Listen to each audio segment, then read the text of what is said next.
infak itu hukumnya lebih luas dan bentuknya harta benda yang kita miliki. Tapi sedangkan sedekah itu tidak hanya harta benda. Infak itu skopnya lebih kecil daripada sedekah. Infak itu yang dikeluarkan adalah harta benda yang kita miliki. Sedangkan sedekah itu bisa dalam bentuk amal perbuatan. Contoh, senyum sedekah, baca tasbih itu termasuk. Kalau ini hubungan suami istri, seorang istri ya itu sedekah ya. Itu kira-kira seperti itu.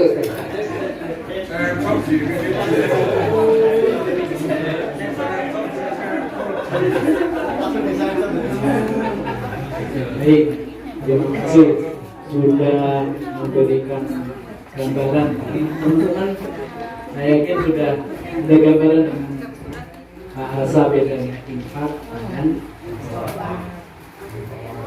Sedekah dengan infak itu kalau disatukan maknanya sama, tapi kalau dipisahkan maknanya berbeda. Kita lihat surat At-Taubah. Innamas shadaqatu lil-fuqara'i wal masakin. Malah di situ maknanya zakat. Kalau di situ maknanya nah, yang lebih detailnya itu begini. Kalau infak pemberiannya kepada orang yang paling dekat.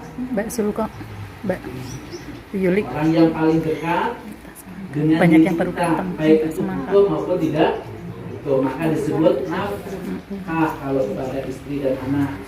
Bahasa dikata apa? Anfaqo, nafaqo, kemudian infak.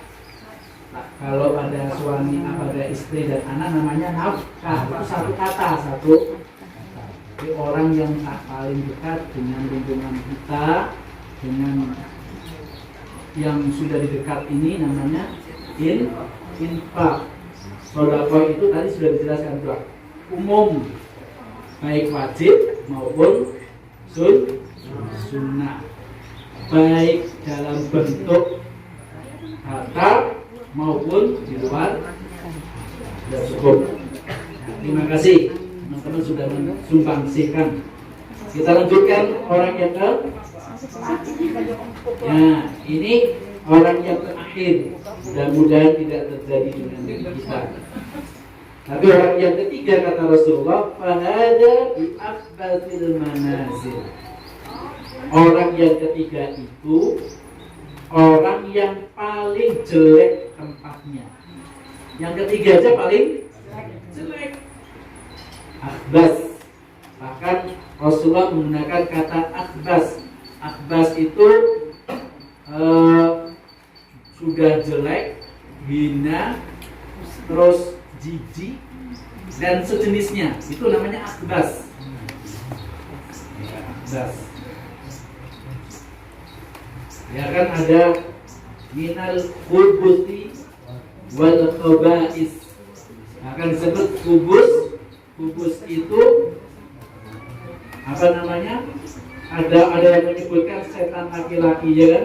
Wal khaba'is setan perempuan. Mohon maaf kalau diterjemahkan kembali kepada hadis ini, orang punya uang tetapi tidak punya ilmu, meletakkan uangnya itu tidak pada tempatnya, Allah tidak terpenuhi. Kalau disebut fa'at basil manazil, berarti setannya manusia itu kalau dikaitkan. Na'udzubillah min dzalik. Tapi saya tidak menerjemahkan setannya ya. Tapi saya menerjemahkan orang seburuk-buruknya orang. Jadi kata khaba'is itu masih paling buruk sekali. Kemudian orang yang keempat, wa abdun lam yarzuquhullah. Ada manusia tidak diberi harta, wala ilman, tidak juga diberi ilmu, tidak punya harta, tidak punya ilmu. Fahuwa yaqulu law anna li malan. Lalu orang ini berniat, kalau saya punya uang, la amiltu fihi bi amali fulan, maka saya akan melakukan seperti yang dilakukan si fulan. Fahuwa bi niyatihi, maka dia dengan niatnya, fa wisruhuma sawa. Wisrun itu di dalam ayat adalah balasan. Wisrun ya, wala taziru waziratun wisra ukhra, tidaklah mewariskan wala tazir, tidaklah mewariskan karma seseorang kepada karma orang lain. Dosa turun menurun, maka wisrun bisa bermakna tadi dosa. Maka dosanya orang ini, orang yang tidak punya harta, tidak punya ilmu, sama dengan dosanya orang yang ketiga tadi. Makanya sangat berbahaya orang tidak punya harta, tidak punya ilmu. Terus bahasa misalnya, mohon maaf bahasa yang gak baiknya itu, wis kere pengen melakukan seperti orang yang tidak punya ilmu tadi, bodoh. Berarti sangat hina sekali, lebih hina. Maka tapi Rasulullah memberikan gambaran dosanya seperti orang tadi. Orang tadi itu akbasul manazil, dosanya sangat besar sekali. Mudah-mudahan dengan 4 orang yang kita pahami tadi, kita berada di urutan yang pertama. Amin. Kata Rasulullah, urutan pertama adalah afdalul manazil, manusia yang paling mulia tempatnya, punya harta dan punya ilmu. Punya harta dan punya minimal orang yang kedua, bukan orang ketiga dan keempat.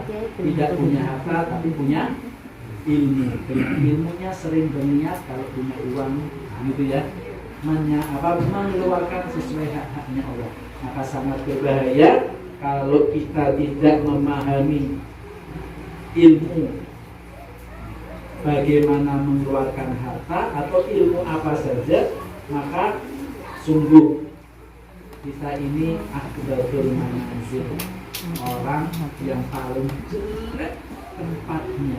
Alhamdulillah. Mudah-mudahan cukup. Apa ada pertanyaan? Cukup ya? Cukup. Sudah 30 menit saya menyampaikan. Mudah-mudahan bermanfaat untuk diri saya, dan terima kasih Ustaz Munif, Ustaz Yani, Ustaz Arifin, Ustaz Elvi, Ustaz Hilmi, dan Ustaz Zahrul. Saya yakin teman-teman yang lain ingin menyampaikan, cuma waktunya tidak cukup. Mudah-mudahan bermanfaat, dan saya mohon maaf kalau ada yang menyinggung kalimat saya yang membuat Ustaz-Ustazah merasa tersinggung. Saya minta maaf sekali, barangkali kalimatnya kurang pas saya mengumpulnya.